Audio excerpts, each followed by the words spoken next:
everybody, welcome to Kimmel's Irish Pub. Time for another movie review. Tonight's movie, The Hummingbird Project. Found it on Redbox. They send you emails all the time. It's like, I've never heard of it. Let me look it up. Well, it stars Jesse Eisenberg. Always know him from The Social Network. Alexander Skarsgård. You know him, he's in a lot of different things. Tarzan, most recently. Salma Hayek. What isn't she in? She's Zorro, all those kinds of things. I don't think you need me to tell you where all these people are from, but it's about a pair of high-frequency traders that go up against their old boss in an effort to make millions in a fiber optic cable deal. I don't know. It sounds kind of cool. It's an hour and 50 minutes long, 6.2 on IMDb, and only 2,861 people reviewed it so far. So I think it sounds kind of interesting, don't you? Well, obviously, because you clicked on it, you want to know more about it. So let me get into it. I'll watch a little bit of it, and then I'll tell you really what it's about instead of the IMDb stuff. And if you're entertained and stick around, at the end of the movie I'll tell you what I think. So stick around, I'll be back.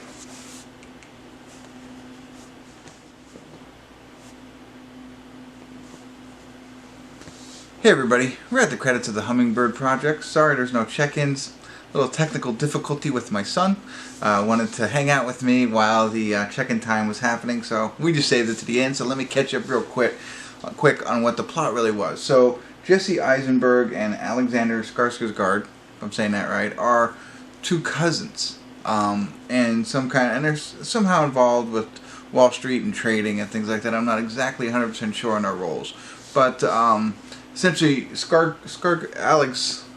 Alexander's character is a coder, so he's got, you know, all the techie mind and everything like that, and Jesse is more of the hustler and you know, the entrepreneur, if you will. They work for Salma Hayek and whatever she does, and it seems like in this movie the whole goal is to create a way to make faster trades. So Jesse comes up with an idea using his cousin that they basically want to run a fiber optic cable from Kansas to New York, so they can trade in Kansas and New York faster than anybody else. 16 milliseconds is, I think, the goal. But they have to do it in a straight line. So they quit and they leave Salma Hayek and they set out to drill straight line from Kansas all the way to New York that will run this fiber optic cable, and then they'll be able to do trades faster. So obviously this is going to cost a lot of money, take a lot of time, and that's really what the movie is essentially about. And it's you know, the obstacles that they face as they're trying to do that. Meanwhile, Salma Hayek's character is upset that they quit and they're doing things on their own, so she's trying to prevent them from doing it, also trying to beat them at their own game. There you go. That's a little bit better understanding what was going on. At first, I had no idea. So you really had to watch a lot of this movie to understand what was happening from my point of view. So that will help you. When you get into it, you got it. You know what's going to happen there. No spoilers going forward at all. But I was really interested in the movie. Once I caught up and I was like, okay, I get it now. I understand it. Alexander's character actually explains it to a waitress at one point. But speaking of Alexander Skarsgård, if I'm saying that right, phenomenal job. I like him as an actor, and for that sole reason, if you know who he is, you know who I'm talking about, and you've seen him before, and you either like him a little bit or like him a lot, you've got to check out this movie. He, like, at first I was like, is that him? It didn't, you know, the character he plays, you know, and he, the quintessential nerd, you know, I don't know, high-strung kind of conspiracy theory, totally focused coder kind of thing, you know. And I don't want to go into it too much because I really want you to see it and witness it and draw your own opinions. You don't need me to tell you everything about him, but his role in this is phenomenal. I really liked it a lot. Jesse Eisenberg, now he is an actor for me that sometimes I enjoy him, sometimes I don't like him at all.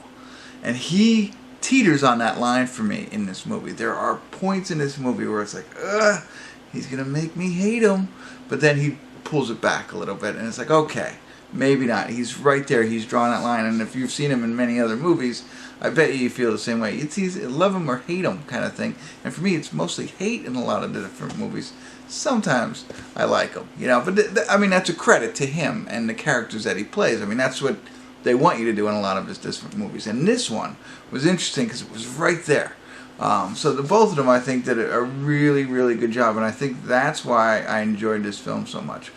Watching it, and I'm wondering to myself, it portrays itself as a true life story.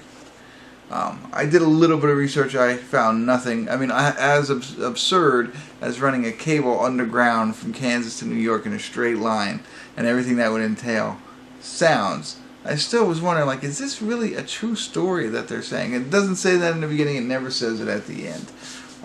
So, you know, there's that. So I don't think it is based on a true story, but it's got that feel to it when you watch it. But there is some flaws to it. That's all the good things about it. There's some flaws to it. Of course, as I mentioned, the straight line thing, that kind of sounds ridiculous, and maybe it does happen, and I don't know anything about it, but it seems a little over the top, kind of ridiculous.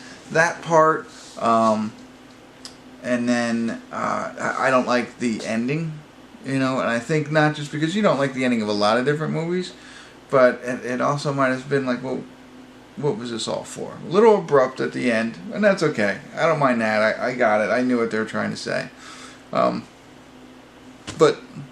in the end, I don't know if I really know what the moral of the story was. I mean, I understand what the plot was. I understand what happened, and maybe you're not supposed to get a moral, or you know what I mean? Like, what is the point of it all? You know, just the way they kind of told the story, but that's original as well too. So. Yeah, I kind of like it in that sense because it makes it original, something I've never seen before. You know, I mean, I'm sure I've seen it before, but not told in this storyline. So I liked it. Worth watching, I think, if you like the actors. It is a little bit longer, and you know, seems at times maybe to wear on you a little bit, but all in all, I think it's worth the watch. And I didn't give you any spoilers. There's a lot more in this film that I think it would be interesting to you. So, check it out. Yeah, I think you should. And if you do, drop me a comment. Let me know what you think. I'd love to hear your thoughts. The Hummingbird Project. Interestingly enough, why is this the Hummingbird Project? Although they never refer to it in the movie as that. I'm talking about 16 milliseconds of transferring data back and forth. That's the amount of time for a single flap of a hummingbird wing. There you go. So if you don't even watch the movie, now you got a little knowledge to use out there. Anyway, but if you do watch it, let me know what you think, at least on the acting. See if you agree on Alexander Skarsgård acting, and how you feel about Jesse, not only in this one, but in all the films. Love to hear it. Alright, that's it. Check it out. Let me know what you think, and continue to tune in at Kimmel's Irish Pub.